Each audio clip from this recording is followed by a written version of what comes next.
Good morning, everyone. Thanks for joining us for this webinar on Canvas trends and graphs in Cscape 10. It's about 15 minutes presentation. If you have any questions, we can get to those at the end. Hello and welcome to today's webinar. Today we will be looking at trends and graphs for Canvas in Cscape 10. Let's look at our agenda for today. We will start by discussing what trends and graphs in Cscape are. We will then look at the different trend and graph types, as well as the new features available in Canvas. Finally, we will go through the configuration of these trends and graphs in Cscape 10. There will be demonstrations throughout, and we will finish with the Q&A session. First, we will look at trends. In Cscape, the trend is a graphic object that is used to plot variable values at a continuous sample rate. So for each pen that you plot on a trend, there is a variable behind it, and the trend object is sampling that variable at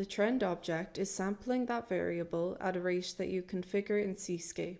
There are many different trend types in Cscape, and they vary based on the sample rate, whether or not that they can function and gather data in the background, and whether or not they have a historical element to them. There are 4 different trends available for Canvas in Cscape 10. First, we have standard trends. Standard trends can work in both the background or the foreground. This means that this trend object doesn't have to be displayed on the screen for it to be sampling data in the background. Then if you decide to display the object on your screen, your trend doesn't reset, and you can see the previous data as long as that device or trend has been triggered.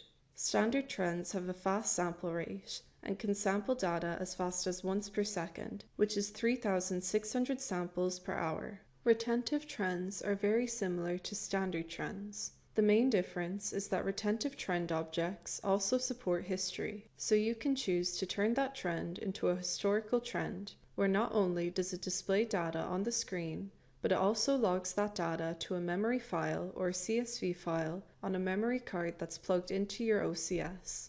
We also have 2 other trend types called scopes. We have a snapshot scope and a continuous scope.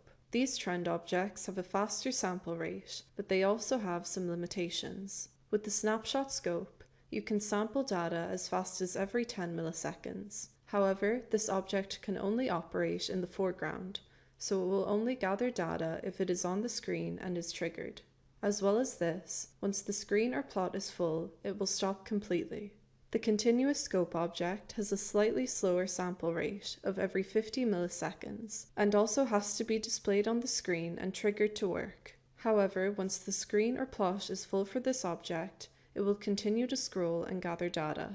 Next, we will look at the configuration dialog box for trends. We will start with the axis configuration. For trends, the x-axis always represents time. You have flexibility to set the units for time, for example in hours, minutes, or seconds, as well as how you want it displayed. In addition to the x-axis, you have at least one y-axis available to you by default. With Cscape 9 and earlier versions, as well as other OCS models, you could only have one y-axis to plot against. With Cscape 10 and Canvas, you have the one y-axis by default, but you can also add other y-axes. For example, if you want to plot temperature and pressure on the same plot, but need different scales for this. So Canvas and Cscape 10 offer a lot of flexibility for setting up your axes. In order for a trend to start gathering data, it needs to be triggered. With trends, you have to assign a trigger variable, which is a boolean, and as long as that boolean variable is enabled, then that trend object is operating. You can now have up to 16 pens on a single trend, compared to the 4 pens per trend that were allowed with previous versions of Cscape and OCS product lines. With Cscape 9 and earlier, as well as other OCS product families, you were restricted to trending integer values only. Now with Cscape 10 and Canvas, you can also trend other data types such as double integers and floating point values. As well as this, when you add these variables, you can customize their scaling, their minimum and maximum, the legends, and the line style. You can also configure the appearance of different elements of your trends. For example, you have many options available to customize the grid lines, the colors of the pens, the legend, and the title of the trend. Now we will look at a historical trend we've created in Cscape 10. We've created a screen design for our Canvas 7D, with a trend graph for oven temperatures taking up the majority of the screen. On top of our trend object, we've used a text object for the title of our graph, as well as a jump object for changing screens. We will double-click on our trend object and look at our configuration. We have set our trend type to retentive trend, and have also enabled historic support for our trend, meaning we have assigned a folder name where the trend files can be stored. These will then be stored as CSV files in a folder called Zone Temp.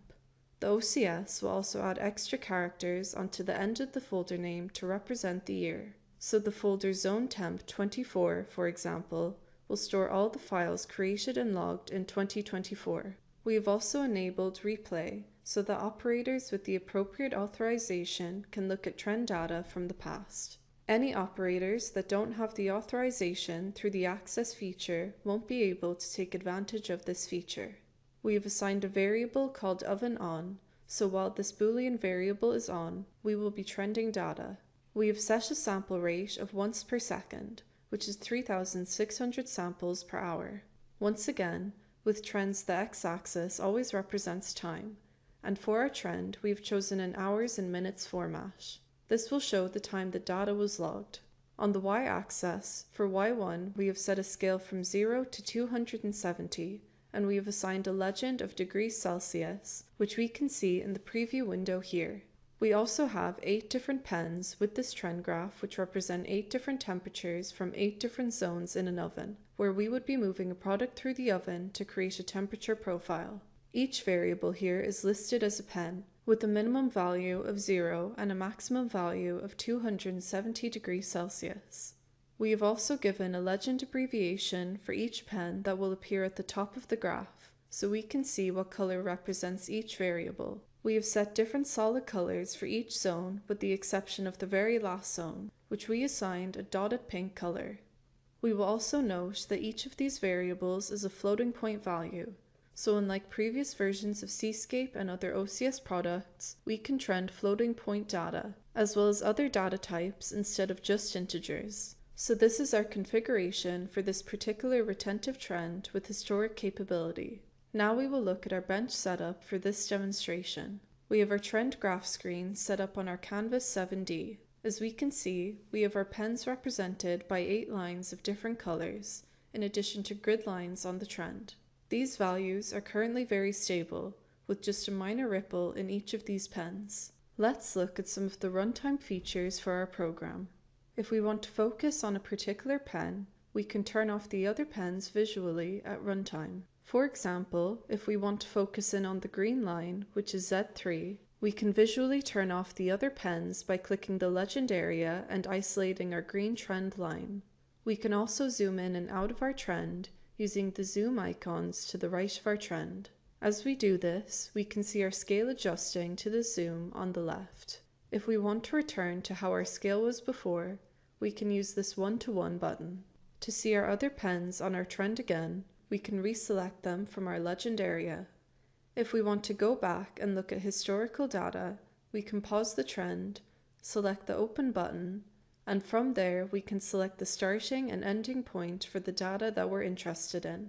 Then our program will show any historical data from that time frame, and when we want to return to our live trend, we can select unpause. Now we will look at some of the files that are being saved to the OCS memory card. Since we haven't put a removable media object onto our screen, we will go to the OCS system menu, and then we will select media. We have a Zone Temp 24 folder saved to our SD card, and inside of this, once per hour, we have a new CSV file that represents today's date along with the hour. So once again, as there are 3,600 new entries every hour, we are automatically creating a new file every hour. If we had a much slower sample rate, then we might create one file per day instead. Next, we will look at XY graphs. In Cscape, XY graphs are used to graph data on the screen. Whereas trends look at individual variables that are sampled at a preset rate, graphs are used to display data after it has been gathered and stored in either registers or array variables. XY graphs only work in the foreground, so if you want to make a graph of some data that your OCS has gathered, then it needs to be displayed on the screen and triggered. There are 3 different types of graphs available. We have the XY graph, which has been available for previous versions of Cscape and OCS product lines, as well as two new graph types, scatter graphs and multi-point graphs. XY graphs connect a set of data points as a line on the y-axis that are evenly spaced along the x-axis. Scatter graphs are similar to XY graphs, except the data points are not connected. Multi-point graphs can be considered to be true XY graphs, where you not only have a set of coordinates for your y-axis, but you also have a set of coordinates for your x-axis, so you're not guaranteed that the data points will be evenly spaced along the x-axis, because every individual point is plotted using the x and y coordinates as a pair. Now we will look at the configuration dialog box for graphs and the featured capabilities. Similar to trends, graphs have a trigger Boolean variable that needs to be on for the graph object to find the set of data that's been configured and graph it. As well as the trigger variable, you also need to set the number of samples you want to graph in your configuration, which will be the number of points in your graph. If you are configuring a multi-point graph, you will need to configure both the x-axis and y-axis coordinates. So you will need to configure the variable that's been assigned to the x-axis, and then all the data points for x and y will be graphed against that x-axis variable. If you are using variable-based advanced ladder in your application, then this will be an arrayed variable with enough elements to handle all the number points that you want to graph. For register-based advanced ladder, you will specify a starting register, and then the number of points will indicate the registers that you're going to use. For example, if R1 is your starting register and you have 50 points that you want to graph, then this range will be from R1 to R50. Once you've configured your x-axis, you need to configure your individual pens. For a multi-point graph, you can have multiple pens that all represent y-axis coordinates that are all graphed against the x-axis. In our example shown, we are graphing two different pens. Each of these are arrayed variables because we are using variable-based advanced ladder, and we are listing the start of the array where we want to pull the data from. So in this case, the zone 1 temp elements 0 through 49 would be representing the x coordinates for those particular points, and the same zone 2 temp elements would represent the x coordinates for that pen on the graph. Then both of these will be plotted against the x-axis, which is the variable distance x 0 through 49. Similar to the trend object, you have options to customize the appearance of your graph object in your configuration. You have many options available to customize the grid, title, legends, pens, and data ranges. Now we will return to Cscape 10, and we will switch from our trend screen to our graph screen, which is a multi-point graph for temperatures and distance. Once again, this takes up the full screen, and we have placed some objects on top of it, such as a jump button to change screens and a text field that acts as a title for the graph. We also have some push buttons. When we select the push button in the bottom left, it will cause the logic to capture that data that we want to graph, load it into our arrayed variables that we are going to plot, and then turn on the trigger bit, which will cause our data to be plotted. We have another similar push button on the bottom right, which will clear all of our arrayed variable elements, and once again turn on the trigger register to clear out the graph that was previously plotted.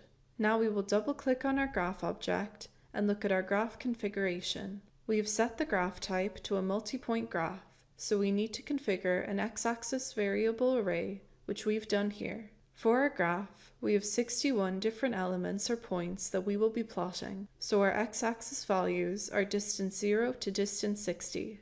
Then we have 3 y-axis values that represent different temperature sensors on the product that's moving through our multi-zone oven, so we can look at the profile of the temperatures for each of the 3 sensors. Once again, we have set our scaling from 0 to 270 degrees Celsius. We have given abbreviations for each sensor in our legend, which is all shown in the preview window. For our graph, the x-axis does not represent time. In this case, our x-axis represents the distance that the product is moving through the oven. So this is an oven that has a 3-meter area that the product is moving through, and we can see the temperatures at different points. And once again, we have decided to use floating point values here. So this is our configuration for our graph. Now let's look at our bench setup for this demonstration. Here we have our multi-point graph set up on our Canvas 7D, and we haven't plotted any data yet. When we select our plot data push button, it starts loading up our values, and then is turning on the trigger bit. So now we have the temperature profile of each of the 3 temperature sensors as the product moves its way through our multi-zone oven.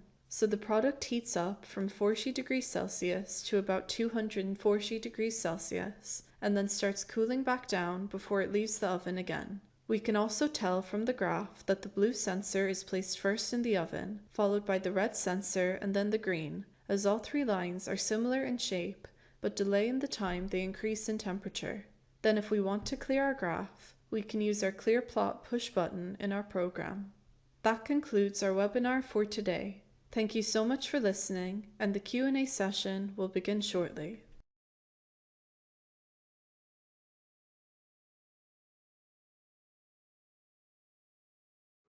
Okay, that was the last of our current Cscape 10 videos for the moment. I'm not seeing any questions currently. So if you can see my screen now, next week we do have how to test BACnet before doing installations, and then we're following that up with some tank volume calculation function blocks. The registration links for those are up as usual, and if you want to come back and watch this or any other previous video at any point, they're all here too. Okay, I don't see any questions coming in either still now, so thank you all very much, and we hope to see you again next week. Have a good day.